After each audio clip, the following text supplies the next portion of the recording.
मैं हूँ दुनिया का मुक्तिदाता तारनहार यानी शायरन सेलिन, जिसके बारे में नास्त्रेदमस जी के साथ साथ दुनिया के महान भविष्यवक्ताओं ने भविष्यवाणी करी हुई है। अगर आपको नहीं पता है कि भारत में पैदा होने वाले दुनिया के मुक्तिदाता के बारे में क्या भविष्यवाणी करी हुई है, तो आप इंटरनेट पर सर्च कर सकते हो। उसमें से कुछ भविष्यवाणी मैं डिकोड कर चुका हूँ और आगे भी करता रहूंगा, क्योंकि मैं ही दुनिया का मुक्तिदाता यानी तारनहार हूँ, जो पूरी दुनिया को मोक्ष व मुक्ति का ब्रह्म ज्ञान देगा, जिससे दुनिया में सभी लोग आध्यात्मिक इंसान बन पाएंगे। आजकल 90% लोग पापी बन चुके हैं और ये 90% लोग 1% अमीरों के गुलाम हैं। मेरा काम है दुनिया के 90% लोगों को अमीरों की गुलामी से आज़ादी दिलाकर भगवान की भक्ति में लगाना, जिससे दुनिया में चारों तरफ खुशियां आ सके। इसीलिए मैं अपनी हर वीडियो में कुछ ना कुछ ब्रह्म ज्ञान देता रहूंगा। चलिए आज के टॉपिक पर वीडियो को शुरू करते हैं। देखिए, मैं नास्त्रेदमस जी पर एक प्लेलिस्ट बना रहा हूं, जिसमें टोटल 8 भाग है। इस प्लेलिस्ट का नाम है नास्त्रेदमस जी की भविष्यवाणी डिकोडेड बाय शायरन सेलिन, जिसमें मैं नास्त्रेदमस जी की कुछ भविष्यवाणी डिकोड करूंगा जो लोगों को अभी तक पता नहीं होगी। और नास्त्रेदमस जी ने भी कहा है, मेरे एक एक शब्द को सिर्फ असली शायरन सेलिन ही डिकोड कर पाएगा और कोई नहीं। तो आज उस प्लेलिस्ट की 7वीं वीडियो यानी भाग 7 है। अगर आपने पुराने भाग यानी पार्ट की वीडियो नहीं देखी हैं, तो कृपया वो भी देख लीजिएगा। आज इस भाग में मैं बताऊंगा कि नास्त्रेदमस जी ने अपनी भविष्यवाणी में शायरन सेलिन के बारे में क्या क्या बताया है। भाग 7/8। अब दूसरा सबूत प्रूफ देता हूं। नास्त्रेदमस जी ने ये भी कहा था कि शायरन सेलिन अपने बारे में सिर्फ एक शब्द बोलता है, यानी एक विजयी ज्ञाता। एक विजयी ज्ञाता यानी जिस एक ने भगवान के ब्रह्म ज्ञान को पा लिया हो, यानी आज तक जिस ज्ञान को कोई भी जान ना पाया हो, ऐसा ज्ञान आज तक किसी ने नहीं बताया होगा, वो ज्ञान शायरन सेलिन के पास होगा, जिससे पूरी दुनिया में हिंसा हमेशा के लिए खत्म हो जाएगी। लोग अब पैसों के पीछे नहीं बल्कि अध्यात्म की तरफ भागेंगे। मेरे बारे में, मेरे ज्ञान के बारे में जानने के लिए इस लिंक पर जाए।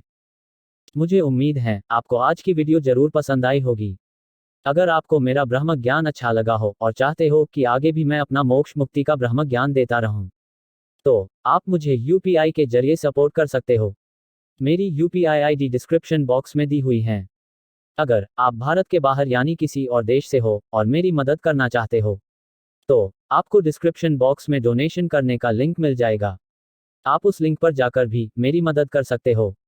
और मेरी जो भी मदद करेगा, वो मुझे टेलीग्राम पर मैसेज करके जरूर बता देना।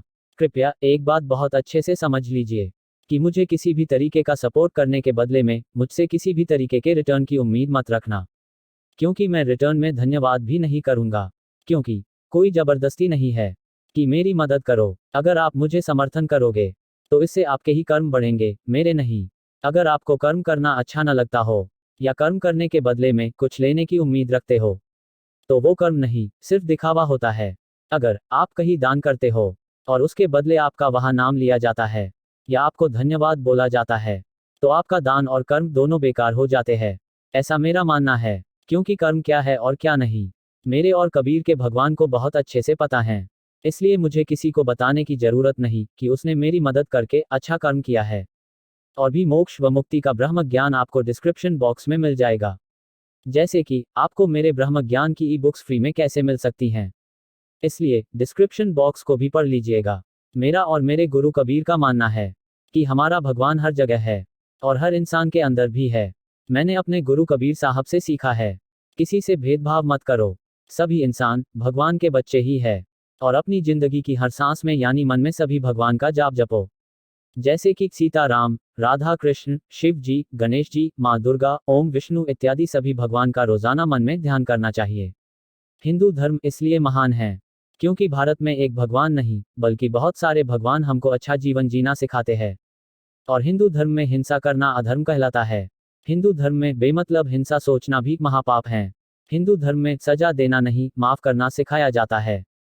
उदाहरण से समझिए, भारत में कृष्ण ने सिर्फ अर्जुन के द्वारा पूरी महाभारत जीतकर ये साबित किया है कि हिंदू धर्म में बेशक कुछ लोग ही धार्मिक बचे, मगर अंतिम वक्त तक माफी मांगने का ऑप्शन देता है। जब तक सामने वाला अंतिम वक्त तक युद्ध रोकने की कोशिश नहीं करता, तो अकेला हिंदू अर्जुन ही पूरी दुनिया को हरा सकता है। अंतिम वक्त तक एक भारतीय दुख इसलिए सह लेते हैं क्योंकि हमारे धर्म में सिखाया जाता है कि युद्ध करने से कुछ नहीं मिलता है। इसीलिए सच्चा हिंदू धर्म एक चींटी के मरने पर भी उतना ही शोक करता है। जितना शौक उसको अपने किसी के मरने पर होता है। निष्कर्ष ये निकला, हिंदू चींटी भी नहीं मार सकता, और जब अधर्म बहुत बढ़ जाए तो सिर्फ अकेला हिंदू अर्जुन ही सारे बुरे लोगों को मार सकता है। सच्चा हिंदू जो होता है वो झुंड में नहीं चलता है, बल्कि अकेला ही सारे बुरे लोगों को हरा सकता है।